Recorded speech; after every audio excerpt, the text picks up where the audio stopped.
Pero po na lisensya mo na rin? O yun, hindi ko po dala, nandun po sa sa bahay namin. Oh, so paano mo dinala yung motor mo dito?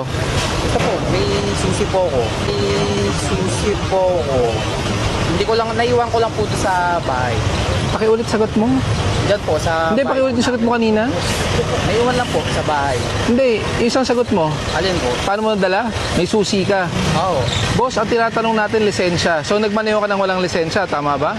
Oo. Oo. Oo. O, sige po, pakipatay po, pakibaba. Vic, halika, patikitan nga to. Tigil mo na dyan, okay na yan. Kahit anong lipat mo. Harap-harapan eh. Ano pong gagawin? Titikitan ko. Bakit wala ka bang violation? Masyado na tayong walang respeto ngayon eh.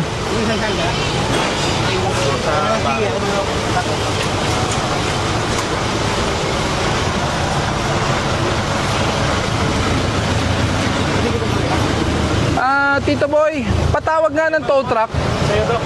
Sa'yo. Ako yung owner ba yung upo yan? So ikaw ang magpapatiket para sa kanya? Ayun lang po yung dala, sir eh. Ha? Yung dala. O in short, i-impound ko nga eh. Kasi walang lisensya eh. Paano niya dinala? Piloso po eh. Pinaalis ko lang. Piloso po, boss. Tinanong ko nga, wala siyang lisensya. So ang tanong ko, paano mo dinala? Wala kang dalang lisensya. Susi daw. Ako po nagbutos na ilipat ko sana. Oo. Kasi duba po kayo. Piloso po kasi ang sagot. Pasensya na ho, sir. Kasi natarata siguro dahil may record nga ho. Ano yan, boss? Ano po ba sinabi kanina, sir? Diba? Masyado tayong piloso po. Tapos ano pinapakita mo? Wala naman po. Siga ka? Siga ka dito? Dahil lang po yan, sir. Bayaw po yan, sir. Dayo. Kaya pala, mga dayo, madalas siga eh. Pasensya na ho. Taga saan ka? Sa Nabaliches. Nabaliches. Pakuha ka nga ng tow truck. Sir, huwag na kayong ano, sir. Masyadong ano. Masyadong ano? Masyadong mabilis po ang proseso. Ay, mabilis talaga proseso. Minaneo mo ang motor na wala kang lisensya, wala kang helmet. Ay, yan lang po. Eh, ang problema, recorded, sinabi niya eh. Wala naman po. Recorded po sa akin na siya daw nagdala. Ang sagot niya sa akin, dala ko susi. May susi ako. Susi lang po yung dala. Papakita ko po yung video, ha? Siya po ang owner po niya ng motor. Ang kaso nga po, yung bag niya po yung sa loob. Oo. Pati konsiderasyon na lang po kasi nga po, naiwan nga po. Alam mo ba, nakita mo ba anong ginawa niya? Hindi ko nakita ko, pero hindi ko po alam kung ano sinabi niya. Hindi, pero nakita mo yung ginawa niya. Opo, duwang po rin. Galing doon, Apo. lumipat. Apo. Pinagbigyan ko na kasi pumarada, hindi ko na pinansin. Nakatayo. Nandito ako nakatayo. Akala ko na lang alin po doon, kaya pinalipat ko po. Pinalipat po doon. Dumaan sa harap ko, walang helmet, umaandar ang motor. Anong tawag doon? Ano tawag po doon? Driving without helmet. Oh, tapos ano pa? Without license. Ano pa? Walang respeto. Andyan na ang enforcer, andyan ang officer. Harap-harapan. Nasanay kayo. Nasanay kayo na hindi kayo sinisita. Pikita mo to. Pati kita na lang po sir. Hindi, sa plaka. Hindi sa'yo. Dahil hindi naman ko nagmaneho eh. May picture ako, may video. Huwag ka mag-alala. Hintayin mo na lang din video mo. Piloso po. Iba na talaga mga tao ngayon.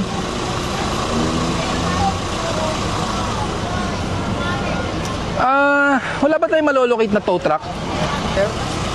Oo, initial violation, no helmet. Kaso yung nagmaneho, walang lisensya. Kaya gusto ko impound eh.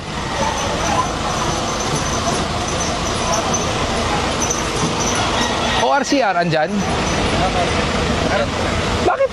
Kanino ba talaga? Sino ba talaga gumagamit? Sir, bayaw ko po dyan. Sa owner, tapos sino gumagamit? Bahay ko lang po yung tira to. So sino gumagamit yan? Siya po. Wait lang. Hindi pwede. Para nating bend the rules. Hindi naman pala siya eh. Gusto lang niya magpa-ticket para hindi masalo. Para sasaluhin niya. Ano lang po yung siguro. Wala naman po din. Wala talagang lisensya. Ano po ganun kayo? Saan? LTO portal. LTO portal. Hindi ko po dala yung cellphone ko, pero may lisensya po.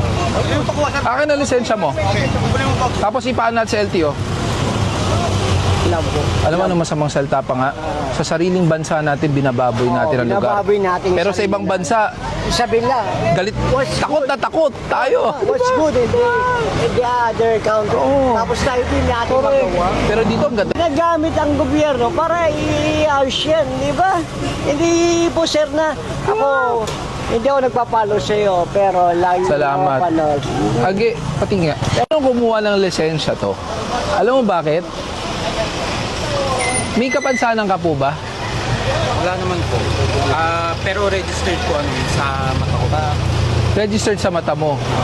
Eh bakit drive only with special equipment for upper lower limb. Drive customized motor vehicle only. Daylight driving only. Hearing aid required. Sa ano lang po yun. Sa mata ko lang. Oo nga po. Eh bakit kailangan ng special equipment sa paa? At ba't kailangan ng hearing aid? Saan ka kumuha ng lisensya? Saan po? LTO.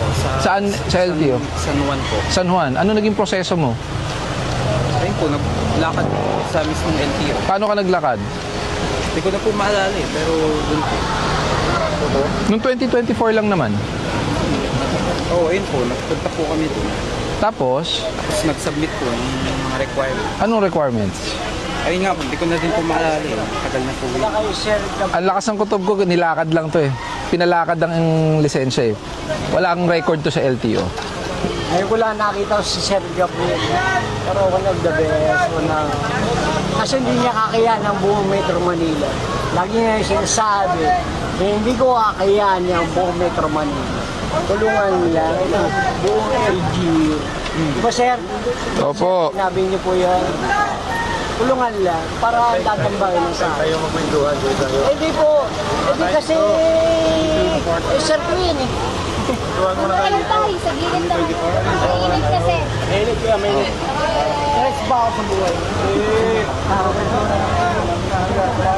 Walang emboss eh. Ito yung serial. Pinalakad to. Papacheck ko sa LTO. Alam mo naman, magaling sa LTO eh. Maraming pwedeng orig na... Emboss nga yung serial number. Pero pustahan tayo, pinalakad lang yan. Kaya nga yung conditions niya. Kaya tinatanong ko kung may problema ba yung paa niya. Kasi kung wala, hindi ka naman lalagyan ng special equipment eh. Saka hearing aid eh.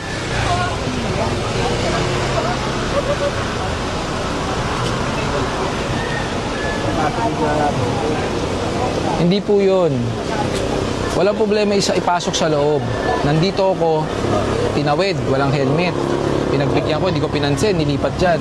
Nandito ako nakatayo, ang ginawa, dumaan sa harap ko nang walang helmet pa. Nananadya.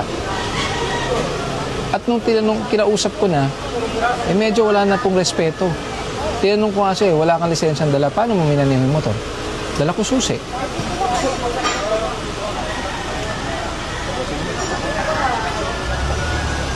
Ilagay mo yung lahat ng violation. Yung tama. Regluhin mo rin? Sir, bakit naman yun? Anong gagawin natin? Kaano-ano niyo po yan? Army po kayo? Saan po kayo? Sa kampo. Yan ang problema eh. Bakit nyo i-aregluhin at bakit nyo papag-usapan? Something na dapat alam nyo mali, di ba? Huwag nyong hahayaan ng ganun yan. Ayun na po. Okay na siya, nakikita na. Okay. Susunod, matuto tayo rumespeto, ha? Opo.